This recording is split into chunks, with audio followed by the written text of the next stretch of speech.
Hello and welcome to a review of Werewolf the Wild West's Wild West Companion. Now, this book is like your storyteller companion, your player companion from uh, game lines that got a lot more products released for it. Wild West only got one, two, three, four, five products and a DM screen, and allegedly supposedly there is another one, and its call number would be WW3702, but I've never actually found it online or anything, so I don't even know if it exists. I know its number is supposed to, but I digress. Now, this book I found was awesome. I absolutely loved having this book for my games. So, because right off the bat, we get a massive look at history. It's like 30-some pages of an overview of the history of regions, Civil War, some cities, farming life, military life, types of people in the West, stuff like that. So it's really good background information to flesh out your world, make everything feel, alive and proper, and give the right theme and mood. So the history is really, really good. It's got Native American politics for a sidebar, and it's all told from a character, which is a newish named Laughing Miniskins, which newish is another changing breed that they are like were-coyote. So it's got a little bit for Mexico and some terms like filibuster. But right after that, we go into the Storm Umbra, which is like the corrupted spirit world of the Savage West.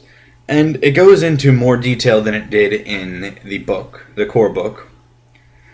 But it also goes into moon bridges, traveling that territory, and like what happens when weather, like the weather in the Storm Umbra, how it will affect weather in the physical world.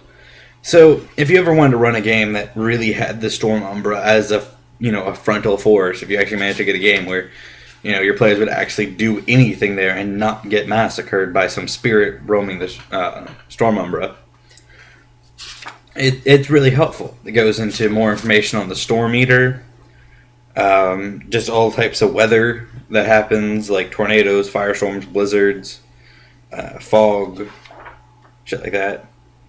Goes into what kind of things you'd encounter when wandering, like the Storm Eater, Storm Spirits, the Weaver, the Worm, the Wild, other Garu.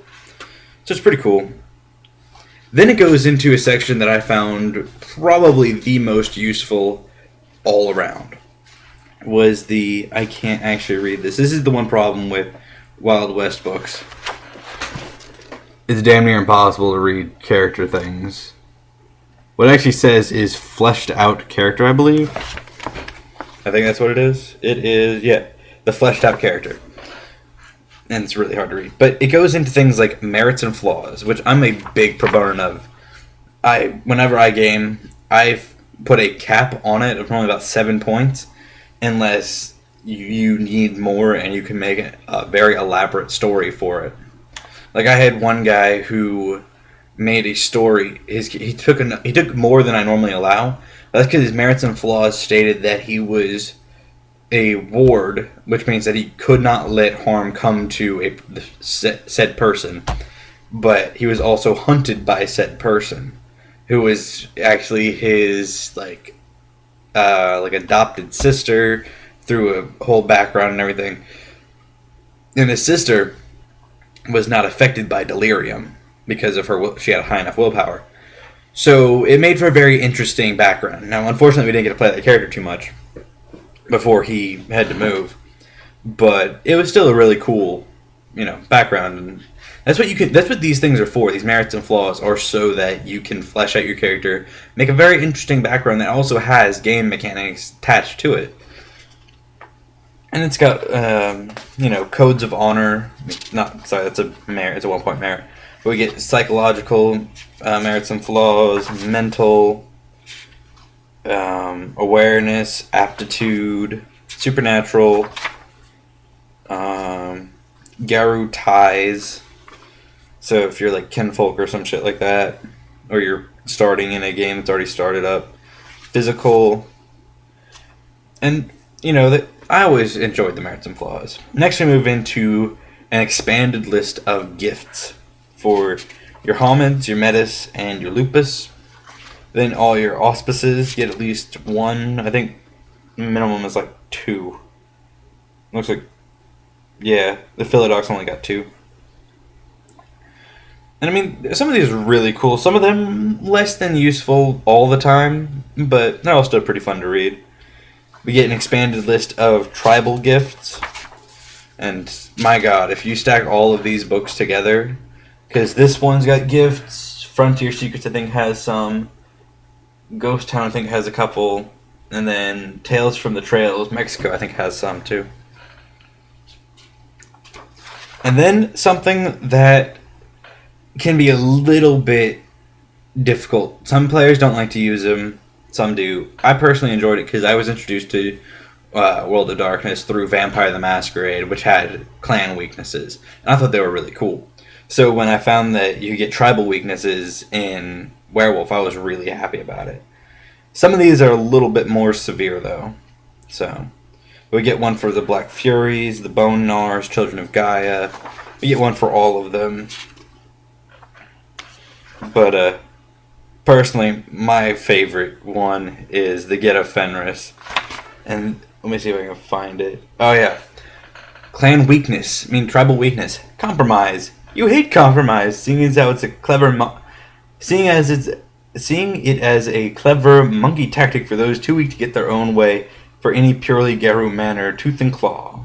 So they're too weak to get it in any proper manner. And I personally just I love that. It's like, I hate compromise. I mean, Get a Fenris is a pretty cool tribe, but I find it very amusing. And then we get the Silver Fang Derangement and all of their, mental disorders.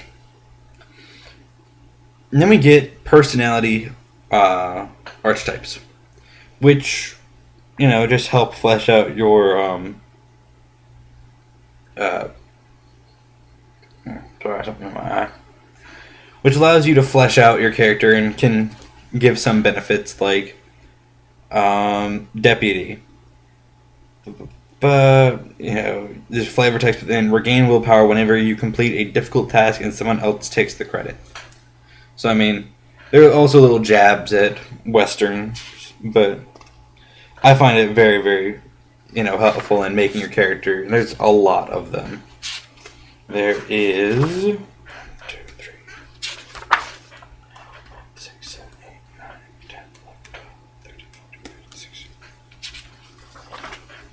16 archetypes which allow willpower gain and I believe some loss based on certain situations.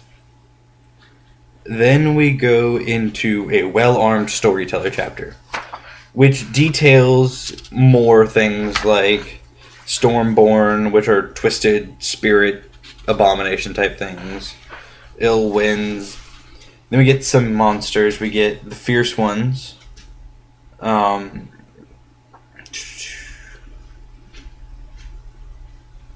There's actually a heading, my bad. We get things like Skinners, which are, as their name implies, Cyclone Hawks, Daughter Knight. Clever Ones is intelligent styled ones. We get John Drowner, the Stormwalkers. Then we get a whole bunch of just familiar types of animals, vermin, grizzly bears, bison, blah blah blah. Then we get Chupacabra listed under common things. Familiar fawn. I just always find that amusing. So we get a whole bunch of helpful animals just in case you go encounter a grizzly bear, which can be terrifying in the end. And it's got rules for massive combat in the event that you want to run. Say, an example from another book was a whole bunch of Sabbat are riding on a little town in Mexico, and the local Garu and some kinfolk and some people just kind of stand their ground in the night and try and fight them.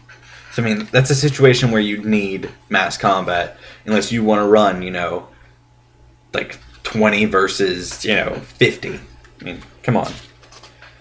But yeah, it goes into rules for how to do massive combat, then an example of play, summary of the rules, and then I need the chapter heading for this. The Wanderers of Other Trails. This chapter begins to detail things like the other changing breeds if you wanted to have them in your game.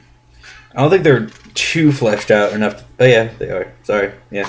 They're fleshed out enough to be used if your storyteller wanted to. We get the Bunyip from Australia that were wiped out eventually. And we get a good bit of information on how they're played, a couple of examples, list of their gifts. We get the Ananasi, which are the spiders. Oh yeah, sorry. The Bunyip are, I believe, kangaroo? Never really figured that out. Or toad.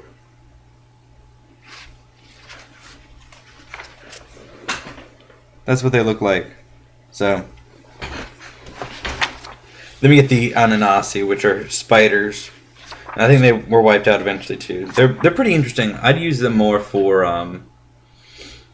like antagonists. I think that'd be an interesting antagonist.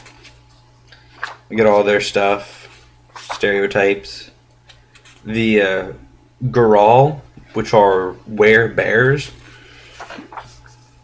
And again, full list of everything. The Qualmy, which I believe are lynx, werecats essentially. And I think there's one more.